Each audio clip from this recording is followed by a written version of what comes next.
My stepmom wants me out of the house. Well, I have a little secret, and as soon as I expose this little secret, I don't think she's going to want me to go anywhere. Hey guys, I'm 19, female, and honestly, I'm just here for a bit of advice. Stay with me because this requires quite a bit of backstory. My mother was a beautiful person. She was kind, soft-hearted, gentle. Every room she walked into would light her up. Her kindness never stopped her from being firm and setting boundaries, and people knew not to cross her and knew that she was very protective of her family. She did well for herself and worked as the head of the major company in our city, allowing us the luxury of leading a comfortable life. She invested in a home and a car and put the rest into savings for my education. She was extremely extroverted, and everyone who knew her instantly fell in love with her, including my stepdad, Sam. I don't know what she ever saw in Sam. In all honesty, he's always seemed too average to be paired up with such a strong, beautiful woman. In my eyes, come on. Here's this tall, gorgeous, honey blonde woman with the most beautiful, delectable blue eyes. And then there was Sam.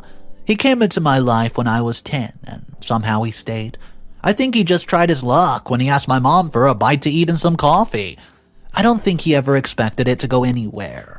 Part of me thinks my mom fell in love with him because of his mediocrity, which is unfathomable to me.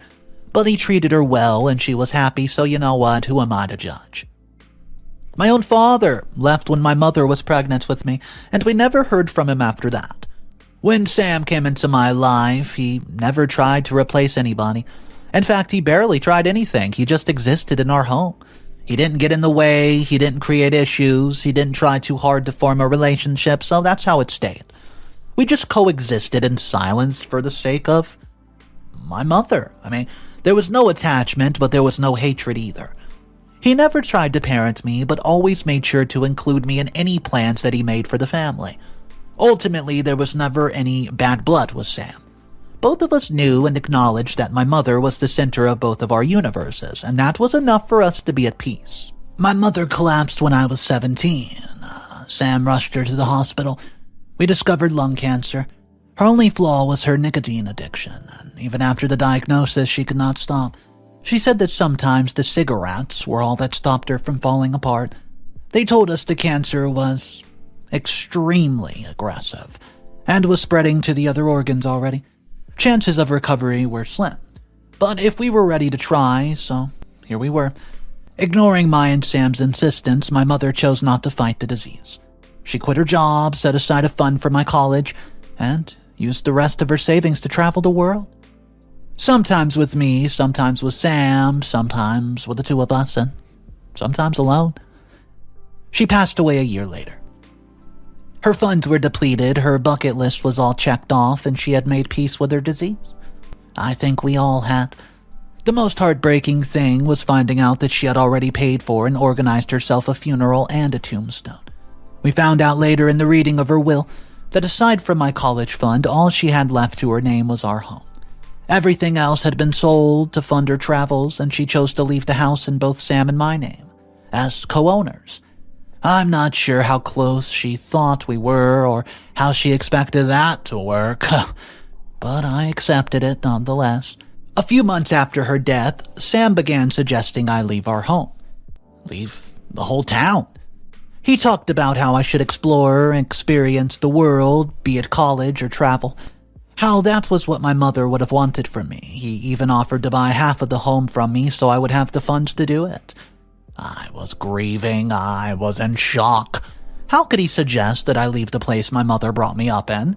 If anything, the house should be mine. Every time Sam brought up that same suggestion, I began to resent him more and more. I wonder why he wanted me out of the house so badly, and I decided to do some research. Not even 5 minutes later, I realized that the house was worth more than what I thought it was. It was a prime property in a prime location, and Mother bought it over 19 years ago at a much more affordable price. The rate had only been hiking since, and 2 stories, 4 bedrooms, 6 bathrooms, a kitchen, living room, dining space, and lounge. A well-maintained front lawn, backyard, and a driveway with a garage space for 4 cars in total. Anybody would pay money for it. regardless of the monetary value of the home. It meant much more to me sentimentally. It had been our home for almost 2 decades, and this is where I grew up, where my mother taught me how to ride a bicycle, where I first broke a bone, where I've celebrated so many birthdays, had my first kiss, much more. There was no way I was letting go of the house, especially not if he planned on selling it. A month after my 19th birthday, maybe a year after my mother passed, Sam brought a new woman into my home. She introduced herself as Stella, 38 years old, and his new partner. They got married shortly after and she moved in. I wasn't happy about it, but I could not say a word. After all, it was his home too. My mind did wonder, however, how did Sam get close enough to another woman to marry her just a year after my mother passed? How long have they really been together? Was he cheating on my mother while she was alive? My mother's last couple of months were restricted to her bedside. She could barely sit up, much less do anything for herself. Sam and I saw to her every need, but I would often come home from work to find the bed wet. Sam's nowhere in sight. I never questioned where he'd go off to, assuming that he had been called into work. Now I was starting to have second thoughts. Stella made herself at home quite quickly.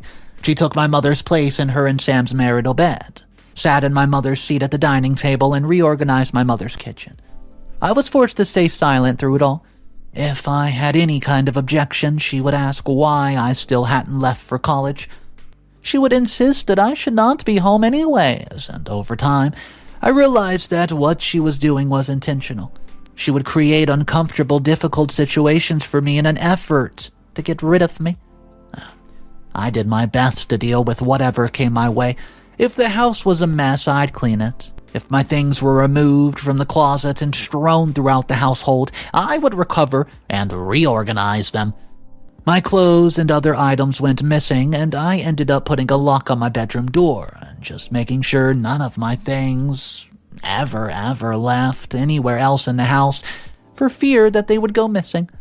The flower beds my mother grew in our backyard were uprooted, and I spent the following day replanting everything. She tried to repaint the exterior of our home to her tasting. Thankfully, my mother always ensured I maintained close contact with the contractors that exclusively work on our home, and they refused to do any work without my explicit permission. Pictures of our family with my mother in them started to gradually disappear. Not only was Stella trying to push me out of my childhood home, but she was also trying to erase the memory of my mother's existence. Once, I even caught her attempting to break into the safe. I'd placed it in my room after she moved in, where I stored my passport, important documents, expensive heirlooms, jewelry, you name it. I had even moved all the photographs of my mother from the house right there directly into the safe. Stella continues to make my life difficult in whatever way she can.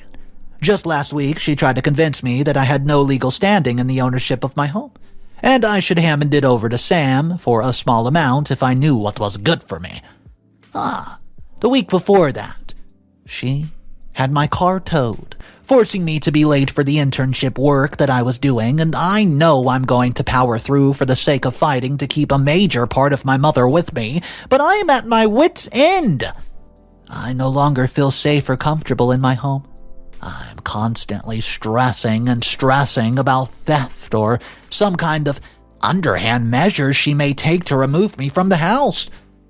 Is there anything that I can do legally that could possibly just help me out? Is there anything that I can do or say that'll make Stella and Sam back off for good? Top comments from the first original post. Comment number 1 comes from Moon Girl XX. I'm so sorry for what you're going through. I can't believe you have to deal with all this while you're still mourning the loss of your mom. Your stepmom's clearly a disgusting person. How could she do this to another woman who's still in mourning? The nerve that people have these days says a lot about their intensity. I hope you continue to have the strength to fight. You got this. Comment number 2. You really sound like a naive little girl. You're too young to be a homeowner. Just sell the part of your house to your stepdad and get out of his hair. I'm sure you can rent a place with money that you make and start focusing on a degree. Update number 1.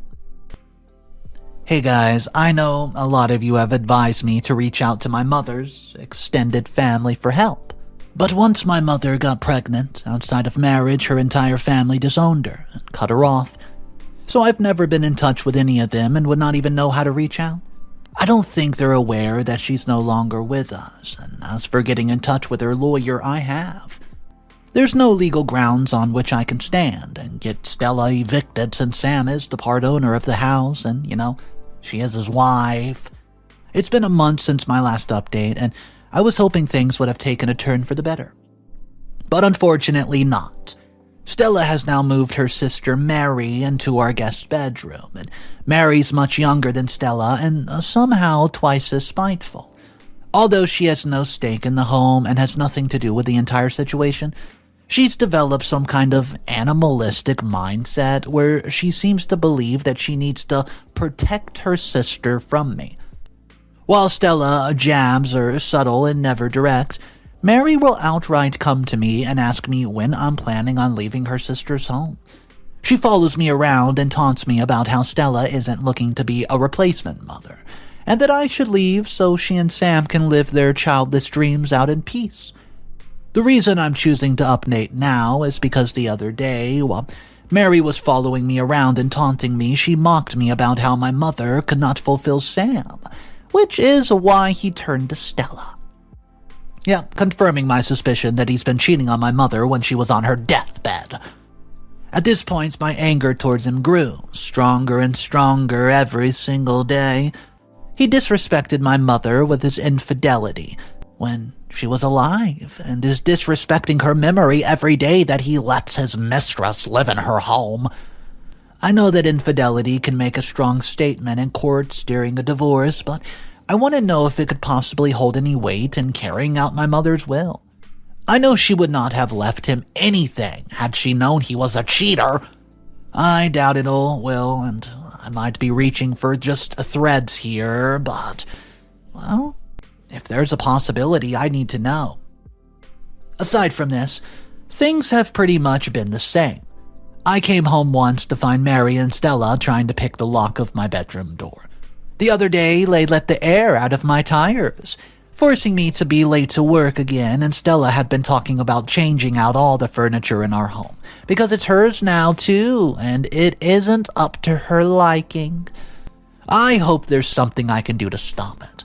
I've read so many terrifying stories on here about hostile home environments that somehow I still consider myself fortunate.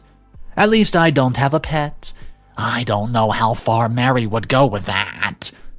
I have no legal leads at the moment, but I'm hoping that something goes my way soon because I can't have Mary removed from the house because she insists she's a temporary guest of the legal owner.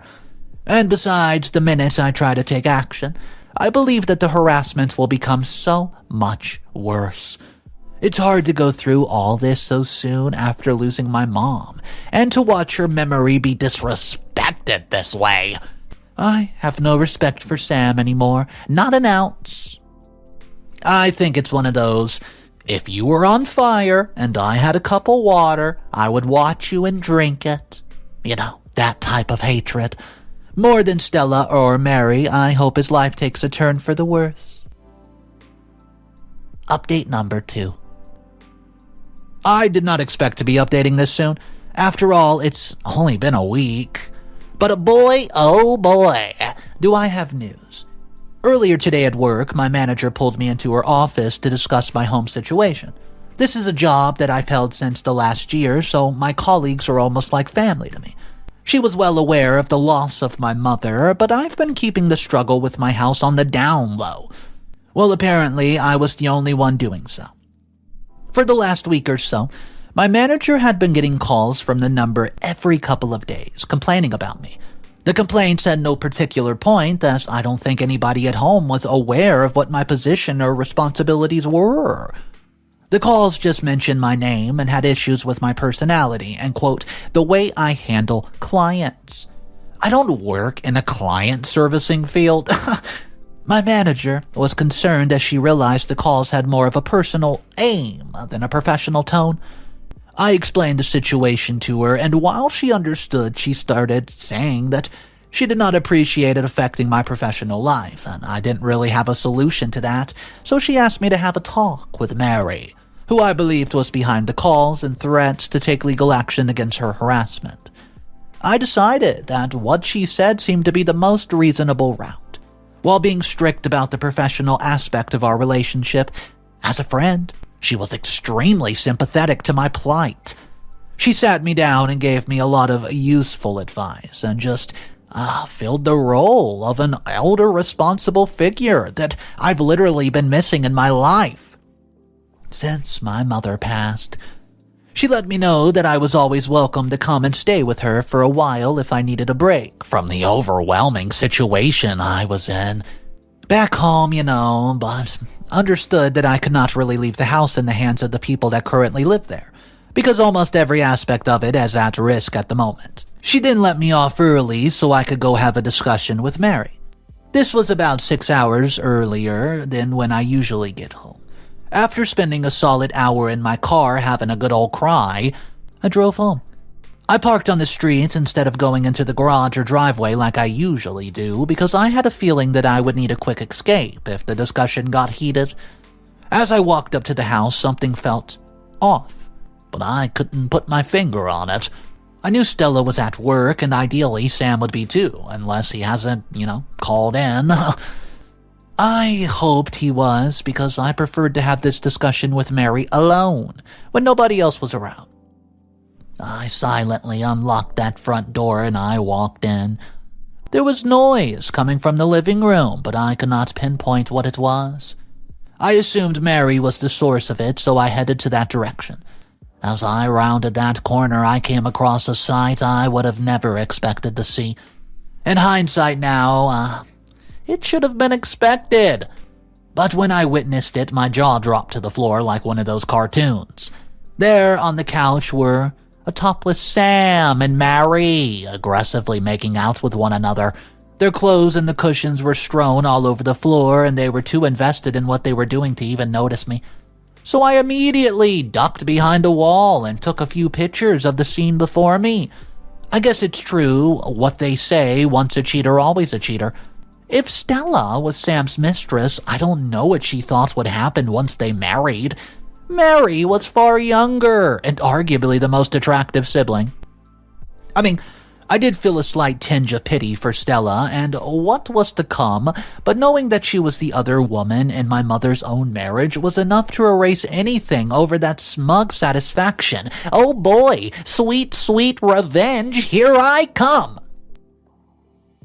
Update number 3. Alright, I'm back. It took some time for me to decide what my next steps would be and how I just wanted to move forward, but once I made up my mind, I shot into action almost instantly. After witnessing Sam's, presumably second bout of infidelity, I left the house, hopped in my car, and wandered around town until it was time for me to head home at, my normal hour. I didn't let anyone know that I was aware of what was going on, and instead continued to go about my life as normal. But a few days later, on a fine Sunday evening, I'd call it a golden opportunity. It presented itself to me in the form of another attempt by Stella to make my life difficult. I came home from enjoying a day out with a few friends and was greeted by Stella in the kitchen. Smugly awaiting my arrival, she gestured to what may have been the most horrifyingly disgusting mess I've ever witnessed in my life. The sink, the counters were overflowing with dishes, some of which still had food in them. There was raw meat on the kitchen floor, stains on the kitchen ceiling somehow, and a giant puddle of oil dripping from a now empty bottle that looked as though it had intentionally been overturned.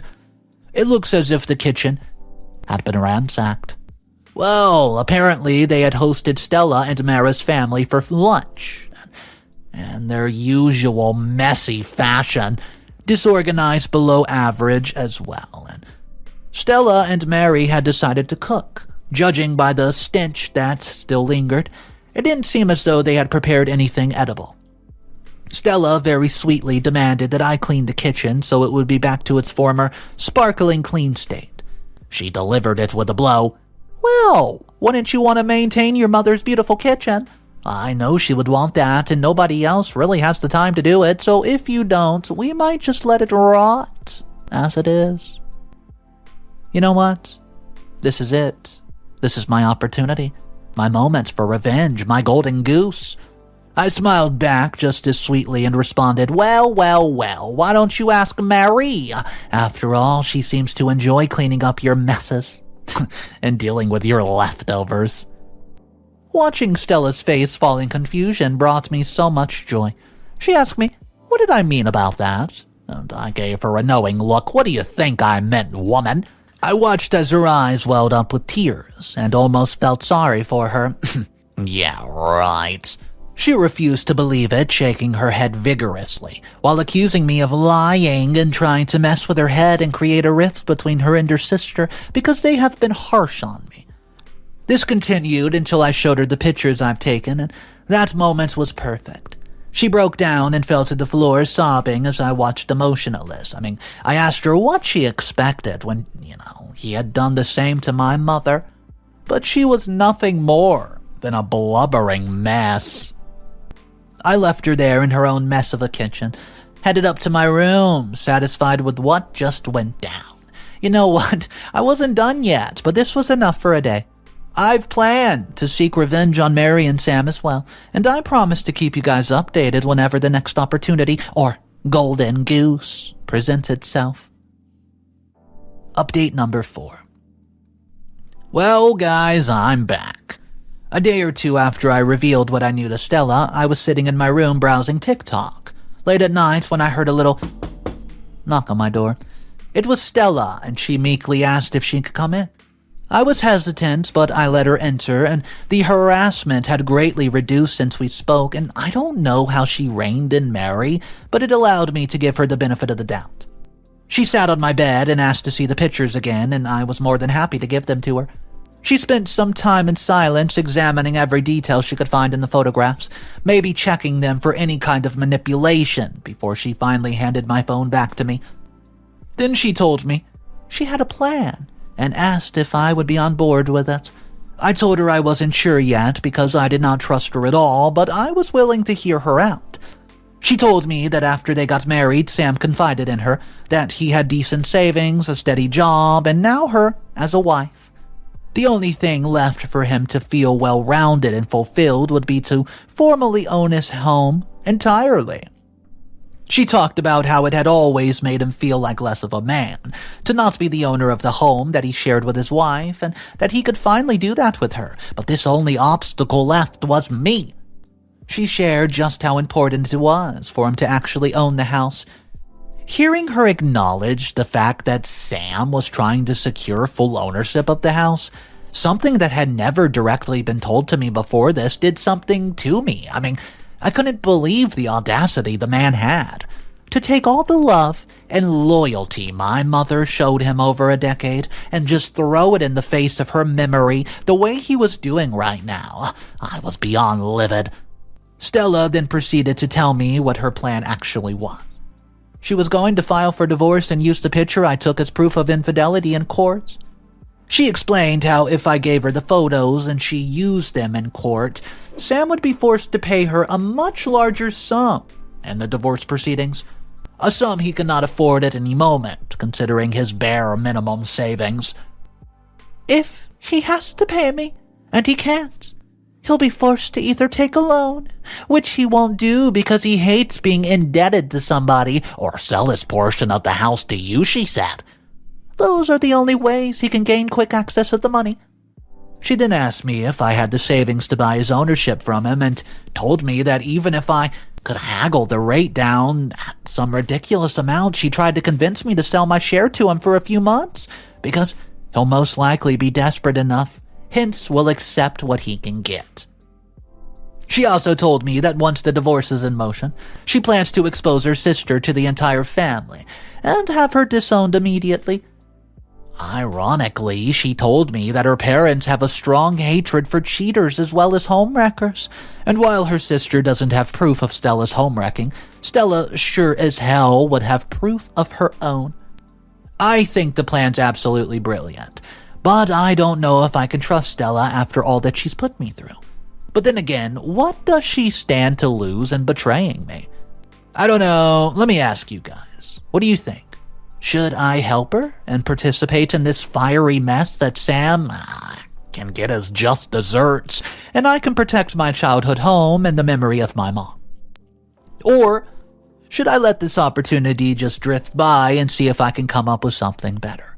Update number 5. Final update. Hey everyone, it's been a few months, I know. I promised an update. I'm sorry it took so long. Things have been good of lately. I've gotten a promotion at work and I'm looking into pursuing further education at the moment. I adopted a puppy. My partner has moved into my home with me, and it's a big house and it's no fun living alone. That's right, Sam and his madhouse are officially out. The court hearing for Stella's and Sam's divorce was brilliant. Sam didn't know that Stella was aware of his infidelity until it was presented on its screen in court as complete evidence. Well, you could see his face fall as he realized what he was looking at, and that he stood no chance. Mary, who sat in the court, immediately burst into tears, and a few members of Stella's family who chose to attend were flabbergasted and absolutely disgusted. It was a sight to behold. The case obviously went in Stella's favor. After Sam had no retaliation and no evidence to his own of providing, Stella was awarded a lovely alimony, and it did not take much more than a day for Sam to reach out to me, just as she predicted. He asked me if I had the savings to buy the ownership of his house from him, and when I offered him the same minuscule amount that he offered me, you could see the bitter realization in his eyes. Nonetheless, he took it, because he knew that I would not budge and that he had no choice. The rest of the money came out of his meager savings, and I think he assumed that I would just let him continue to stay in the house, because even after I sent him the money, he and Mary, who unbelievably continued to stick around, still occupied my mother's room, and continued their lives as though nothing had changed. I wasted no time in asking him when he planned on leaving, and he looked confused and asked me what I meant. I told him, well, this is my house now, and that he and his mistress had no business being there. He pleaded with me, begged me, pointed out that he had lived here for over a decade and had nowhere to go and no funds to rent an apartment with. But I told him those were not my problem, and his problems alone. He should have thought of all those things before inviting women into my mother's bed a year after she passed, and trying to get rid of me from my own home. They left a few days after that conversation, and Mary cannot even look me in the eye. I don't know where they went, and to be honest, I don't care. Stella did reach out to me and mention that Mary attempted to return home, but she was denied entry and informed that she was no longer welcome. There's a very high possibility that they're on the streets, homeless. But after everything, it really doesn't matter to me. When they left, all they had their names were a few measly suitcases full of clothing. That's when I realized that everything in my home, from the furniture to the cutlery to the bed sheets, was purchased by my mother. Sam had contributed nothing to our household and yet had the audacity to lay claim over it and bring women in as he pleased. Thinking about it still makes my blood boil. But I'm glad this saga has ended, and I'm finally in a good place in my life now. This is the happiest I've ever been since my mother passed, and I finally had the chance to grieve her properly. I do have an excellent support system, and things have truly been looking up for me. Thank you to everybody for all your advice, support, and kind words. I don't know if I would have had the strength to power through everything I went through if it wasn't for you guys. I don't think there'll be any more updates from me anymore. This is the end of a terrible chapter of my life, and I could not be more grateful that it's done and over with. Thanks again, everybody. Well, this is one of those stories where revenge was super strong. Yeah, Sam had to pay up. He had to sell part of the house. He had to pay alimony as well. And I don't know, I just think that he deserved mostly all of it. He was a 2-time cheater. He was going behind OP's mother's back, and then he disrespected her after she passed away, according to OP at least. Let me know if you agree with that. Guys, I just want to know your thoughts on the story, and if you're new to the channel, I want to welcome you and thank you for joining me. There's going to be so many more stories just like today. I'm talking inheritance dramas, mother-in-law disputes, Karen in the Wild stories, HOA stories. The list goes on and on. So I hope you guys enjoyed, like I said, and hit that subscribe button for daily videos. I'll see you guys tomorrow, and please remember, it's cool to be kind. See ya.